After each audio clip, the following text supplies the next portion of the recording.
Welcome back to Alchemic Academy. I'm Cayman. Today, we're tackling one of the most important rules in all of Magic the Gathering, and easily one of the most confusing if you're new to the game. I'm talking about the stack. If you've ever heard a player say that goes on the stack, or I'm responding and didn't really know what they meant, don't worry, you're in the right place.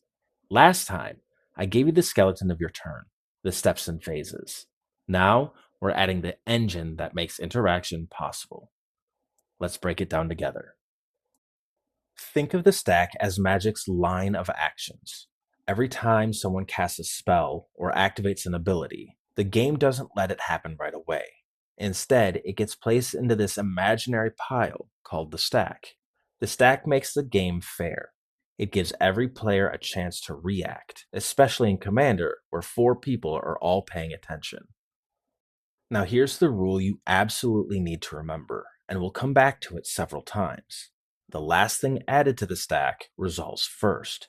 That's the whole idea. Last in, first out. Think of it like stacking plates. You put one plate down, then another, then another. When you take them off, you take the top one first. Let's talk about what actually uses the stack. You'll see a more complete list on screen, but I'll walk through some of the important parts slowly. Casting, instances, sorceries, and creatures. Activated abilities, those are abilities with a cost, a colon, and an effect. And triggered abilities, things that start with when, whenever, or at.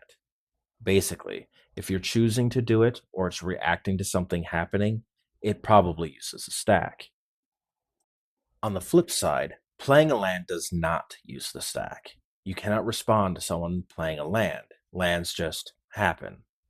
Mana abilities don't use the stack either. If someone taps a Soul Ring for 2 mana, you can't interrupt that.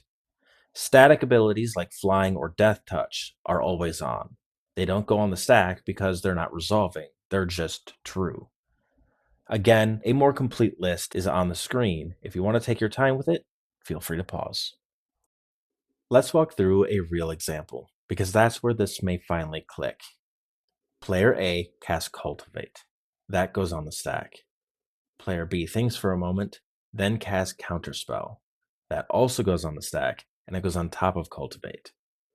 Player C doesn't like that, so they're casting Deflecting Swat, targeting the counterspell. Player D then also responds with a Swan Song, trying to counter the swap. Now we have 4 things on the stack, and here's where that last in, first out rule really matters. Swan Song resolves first. If it succeeds, the Deflecting Swat is gone. Now, Deflecting Swat isn't there to redirect anything, so the stack moves on. Counterspell resolves next, still pointing at Cultivate. Cultivate gets countered. That's the stack. Everything resolves in the reverse order from how it was added. Let's clear up a few misunderstandings that players run into, especially early on. You cannot respond to a spell after it resolves. Once everybody passes priority in a row, the top object on the stack resolves, and you can't retroactively respond to that resolution. However, after that object finishes resolving, the game gives priority back to the players, so you can add new spells or abilities to the stack before the next item resolves. In short, you can't respond to a resolution after it happens, but you can respond between resolutions while the stack is still being processed. Another common misconception is that abilities are not spells. Activated and triggered abilities go on the stack like spells, but they are not spells themselves. This matters because effects like Counterspell can't counter abilities, only spells. But Stifle, Disallow, and Trickbind can. Now, if you're thinking, okay, cool, but when am I actually allowed to respond? That's perfect. That's exactly the right question. Because the stack doesn't work by itself. It only works when you combine it with another important part of Magic's timing system, player priority. Priority is the rule that decides who's allowed to act next, and it can feel invisible unless you know where to look. That's why, in our next class, we take a deeper dive into exactly when you're allowed to cast spells, activate abilities, and respond during the turn. Your homework for this week is to identify and/or create stacks with 3 or more spells and abilities on it. Narrate it out loud. Say what is on the stack in order and who controls each thing and how it will resolve. This will help to build a natural habit without slowing the game too much.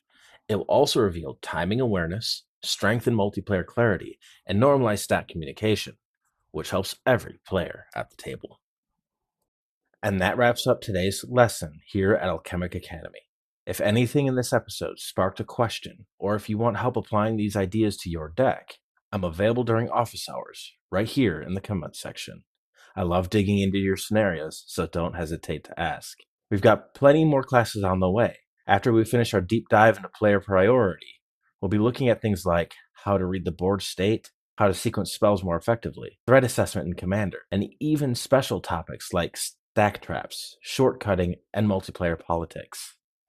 If you want to stay enrolled and don't want to miss the next class, make sure you like the video and subscribe to the channel. It helps the Academy grow and makes sure that you're always ready for the next lesson. Until then, class dismissed.